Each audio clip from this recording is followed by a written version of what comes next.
ឃើញមនុស្សច្រើនទាំងតិចច្រឡំថាកម្មវិធីបនអមទូកបណ្ណាំងទូកអីចោះមែនទេណាបងប្អូនសួរនឹងសួរស្ដីទៅកាន់បងប្អូនទាំងអស់គ្នានេះគឺជាសកម្មភាពបងប្អូនមកលេងកម្សាន្តនៅលើទំនប់ដែលមានទឹកព័ទ្ធជុំវិញស្រស់ស្អាតខ្លាំងមែនទែនតាមដែលខ្ញុំបានសួរបងប្អូនដែលគាត់មកលេងនៅទីនេះគឺគេហៅថាទំនប់ចុងខ្សាច់បើសិនជាបងប្អូនដឹងឈ្មោះអីផ្សេងជួយខមមិននឹងខាងក្រោមផងទីតាំងនៅកន្លែងកម្សាន្តនេះគឺស្ថិតនៅក្នុងភូមិកំពង់ស្វាយឃុំកំពង់ស្វាយស្រុកកេនស្វាយខេត្តកណ្ដាលដីស្រែនៅខេត្តវស្សាទឹកព័ទ្ធជុំវិញបង្កើតបានជាទេសភាពស្រស់ស្អាតខ្លាំងមែនទែនបូករួមទាំងខ្យល់បរិយាកាសបរិសុទ្ធធ្វើឲ្យបងប្អូនប្រជាពលរដ្ឋគឺគាត់នាំកូនក្មួយមកលេងកម្សាន្តនៅលើទំនប់នេះគឺច្រើនមែនទែនហើយនេះក៏មិនមែនជាថ្ងៃបុណ្យទានអីដែរគ្រាន់តែជាថ្ងៃអាទិត្យតែប៉ុណ្ណោះបើសិនជាចំថ្ងៃបុណ្យទានអីវិញគឺមនុស្សគឺក៏ស្ទះខ្លាំង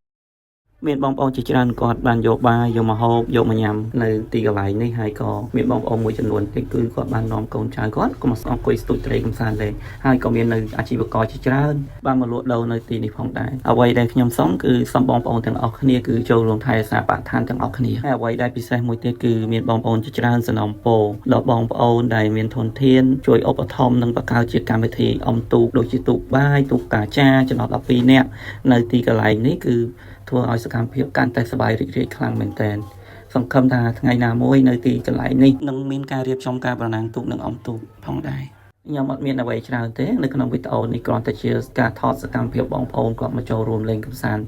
នៅលើទំនប់តែប៉ុណ្ណោះហើយក៏សនំពោបងប្អូនសនំពោហើយសនំពោទៀតចូលរួមថែរក្សាបរិស្ថានទាំងអស់គ្នាការពារសុវត្ថិភាពនៅសម្ភារៈប្រើប្រាស់របស់ខ្លួនរៀងៗខ្លួនហើយក៏សូមបងប្អូនឆ្លាញ់រាប់អានគ្នាកុំឲ្យមានបញ្ហាអ្វីកើតឡើងនៅទីកន្លែងនេះផងដែរជូនពរបងប្អូនដែលមកលេងកម្សាន្តទៅវិញទៅមកប្រកបទៅដោយសុខសុវត្ថិភាពទាំងអស់គ្នាជួបគ្នានៅវីដេអូក្រោយកុំភ្លេចជួយចុច like និង share follow ឲ្យម្នាក់មួយផងអរគុណជម្រាបលា